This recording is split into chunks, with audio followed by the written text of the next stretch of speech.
Hello friends, welcome to our YouTube channel. 4 जनवरी 2021 के MCQs ready है, तो चलिए स्टार्ट करते हैं। First question, which of the following vaccines for कोविड-19 have been approved by the government for emergency use in India? First Covishield, second Covaxin and third ZyCoV D. तो चलिए देखते हैं करेक्ट आंसर क्या होगा।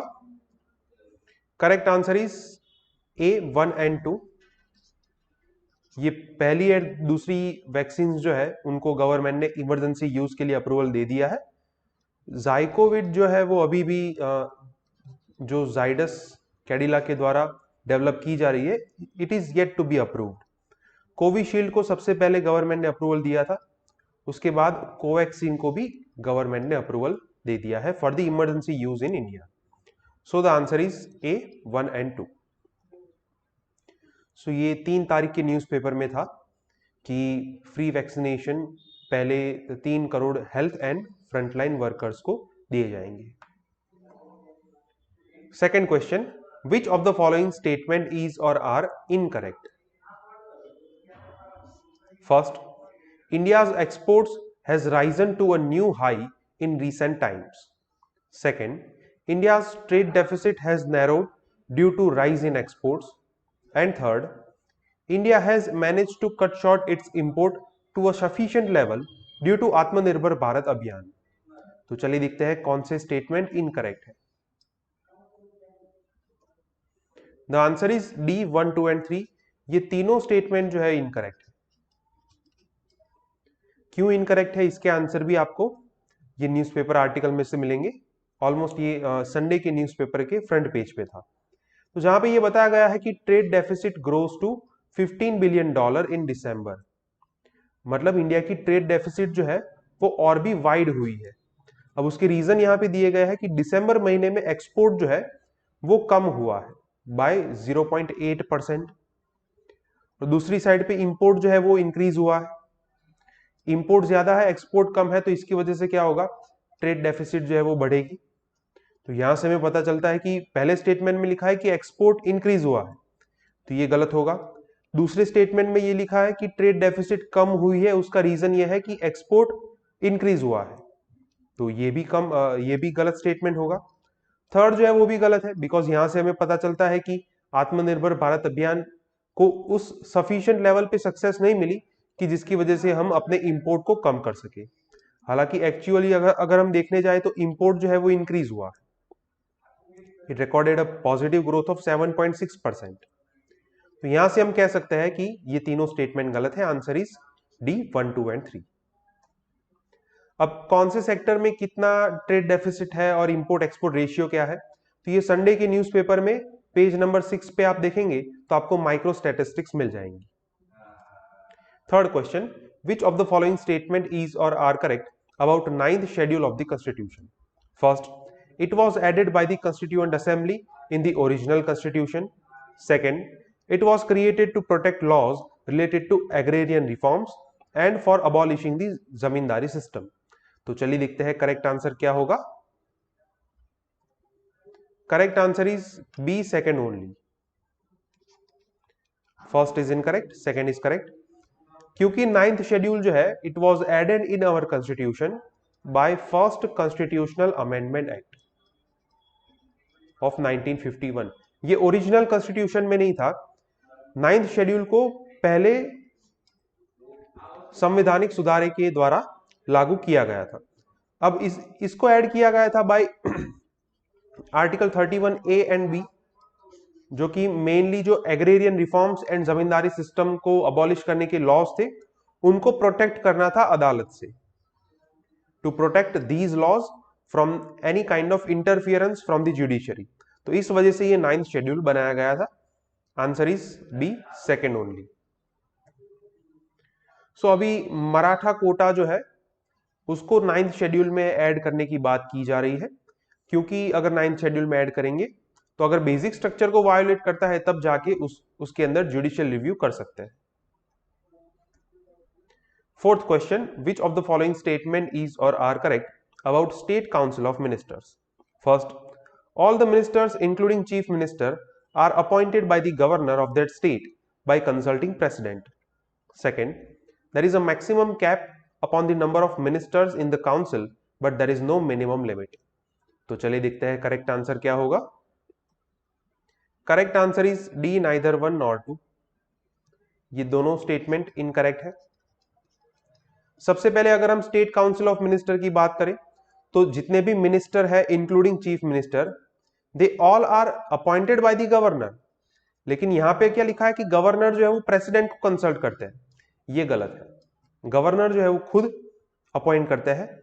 हाँ, बाकी के जो मिनिस्टर है उनकी रिकमेंडेशन चीफ मिनिस्टर भेजते हैं, but governor alone appoints all the ministers.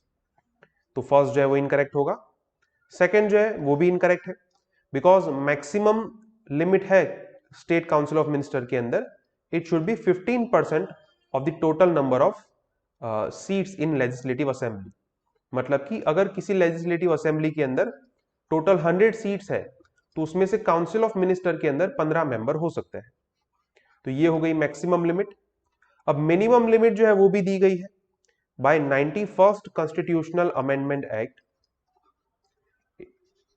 in 2003. It was stated that there should be minimum 12 ministers in any legislative assembly. मतलब कि किसी भी असेंबली के अंदर मिनिमम 12 मिनिस्टर होने चाहिए. सो the answer is D, neither 1 nor 2. सो अभी कर्नाटका की कैबिनेट जो है उसको एक्सपांड करने के प्लानिंग चल रहे हैं और उसके अंदर एक्सपांशन होने वाला है, इसलिए ये न्यूज में. Fifth question, the Deepor bill wetland is located in which of the following state? First is Odisha, second is Assam, option C Andhra Pradesh and option D Rajasthan. तो चलिए देखते हैं करेक्ट आंसर क्या होगा. Correct answer is B, Assam. ये भी आपको Sunday के न्यूज़पेपर में मिलेगा, जहां पे ये जो दीपोर बील वेटलैंड है उसको कंजर्व करने के लिए वहां की जो लोकल अथॉरिटी है उन्होंने काफी सारे स्टेप्स लिए हैं. For example prohibition of community fishing. तो इस वजह से ये पर्टिकुलर वेटलैंड जो है, क्योंकि ये आसाम का इकलौता रामसर वेटलैंड है, it is Assam's only Ramsar site, तो इसलिए ये न्यूज में है. Sixth question, which of the following statement is और are correct about International atomic energy Agency? First, it is responsible for peaceful use of nuclear energy and works outside the framework of United Nations. Second, it works with its member states and multiple partners worldwide to promote the safe, secure and peaceful use of nuclear technologies. तो चलिए देखते हैं correct answer क्या होगा. Correct answer is B, second only. First is incorrect. International atomic energy agency जो है तो ये रिस्पॉन्सिबल है न्यूक्लियर एनर्जी को पीसफुल यूज करने के लिए, लेकिन यहां पे क्या लिखा है, it works outside the framework of United Nations. ये गलत है. Yes, it is an independent organisation, लेकिन ये every year United Nation General Assembly को रिपोर्ट करता है और इसके ऊपर United Nations and particularly United nation security council के थोड़े बहुत कंट्रोल होते हैं. तो फर्स्ट इज इनकरेक्ट. सेकेंड जो है वो करेक्ट है कि safe, secure and peaceful use करना है न्यूक्लियर टेक्नोलॉजी का. So the answer is B, second only. So अभी ईरान जो है वो अपने यूरेनियम एनरिचमेंट प्रोग्राम को और भी आगे बढ़ा रहा है and it aims to increase 20% purity as per the reports. लेकिन इंटरनेशनल एटॉमिक एनर्जी एजेंसी जो है उन्होंने ये कहा है कि it is against the limit set in the 2015 Vienna accord. तो ये वियना अकॉर्ड क्या है, इसके अंदर कौन से प्रोविजन है, ये सब चीजें आपको पता होनी चाहिए. इसके बारे में आप थोड़ा रिसर्च कीजिएगा. Seventh question, which of the following country recently abolished capital punishment? First, India, option B Pakistan, option C Kazakhstan and option D Bhutan. तो चलिए देखते हैं करेक्ट आंसर क्या होगा. Correct answer is C, Kazakhstan.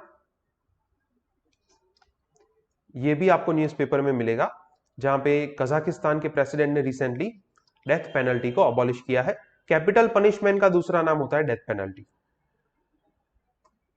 Eighth question, which of the following statement is और are correct? First, wheat and mustard are among the major rabi crops in India.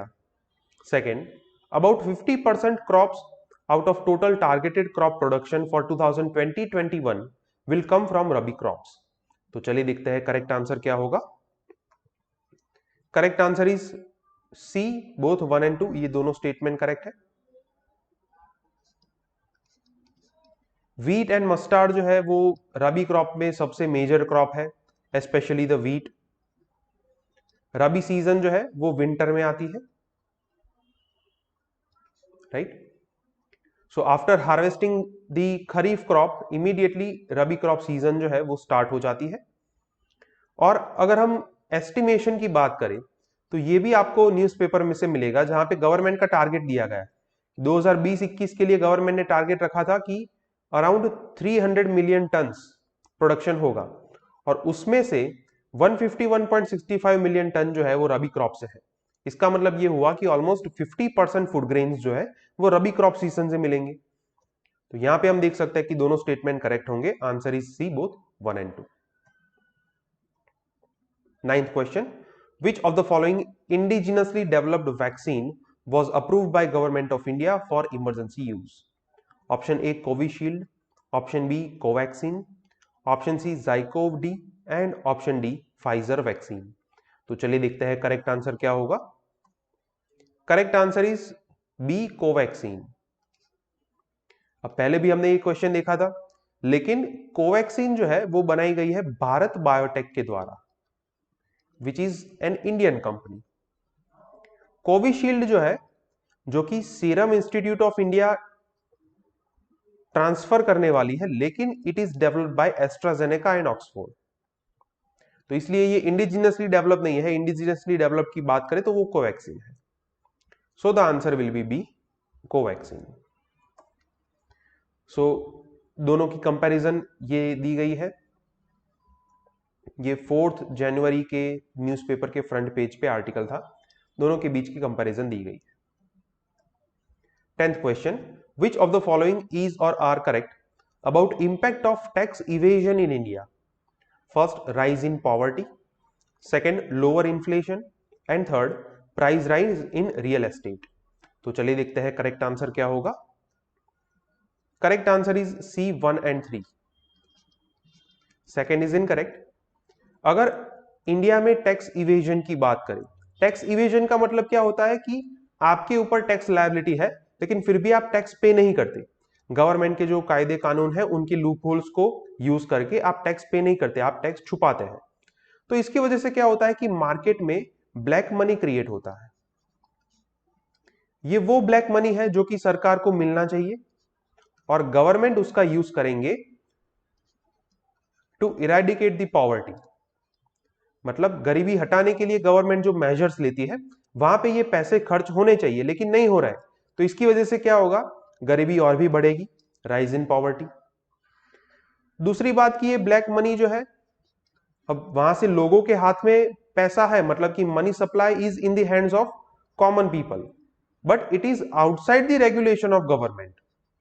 तो यहां से क्या होगा, लोग जो है वो हायर मनी सप्लाई की वजह से उसको और भी कंज्यूम करेंगे, कंजप्शन लेवल इंक्रीज होगा, और यहां से क्या होगा, इन्फ्लेशन जो है वो और भी बढ़ेगा। सेकंड में क्या लिखा है, लोअर इन्फ्लेशन, इसकी वजह से ये गलत होगा। फिर रियल एस्टेट में प्राइस राइज कैसे होगा, तो ज्यादातर लोग क्या करते हैं कि ये जो ब्लैक मनी है उसमें से रियल एस्टेट के अंदर जो प्रॉपर्टी है वो खरीद लेते हैं। तो इसकी वजह से उनका ब्लैक मनी जो है वो व्हाइट में कन्वर्ट हो जाएगा, it will be converted into legal money.